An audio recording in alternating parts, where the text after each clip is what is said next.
સુરત મહાનગરપાલિકાના આરોગ્ય વિભાગે તહેવારોના પૂર્વ સંધ્યાએ શહેરના વિવિધ વિસ્તારોમાં મસાલા અને ફરાળના વેપારીઓ સામે તડાકા કામગીરી હાથ ધરી છે। તહેવાર દરમિયાન ભેળસેળ અને હલકી ગુણવત્તાવાળા ખાદ્ય પદાર્થો વેચાતા હોય છે, ત્યારે પીણા અને ખાદ્ય સામગ્રીના નમૂના લેવામાં આવ્યા છે। શહેરના અલગ અલગ વિસ્તારોમાં આવેલા વેપારીઓને ત્યાં ફરાળના નમૂનાઓ એકત્રિત કરીને લેબોરેટરીમાં મોકલવામાં આવે છે। તપાસ દરમિયાન હલકી ગુણવત્તા અને ભેળસેળયુક્ત સામગ્રીના વેચાણની આશંકા બાદ આરોગ્ય વિભાગે વહીવટીતંત્ર સાથે કાર્યવાહી આગળ ધપાવી છે।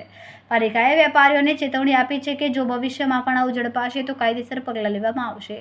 શહેરીજનોને પણ અપીલ કરવામાં આવી છે કે ચોકસાઈથી માત્ર ગુણવત્તાવાળા અને પેક થયેલા ફરાળ ખરીદે અને શંકાસ્પદ વસ્તુઓની તાત્કાલિક જાણ એસએમસીને કરે। D Thakor, food safety officer, Surat મહાનગરપાલિકા।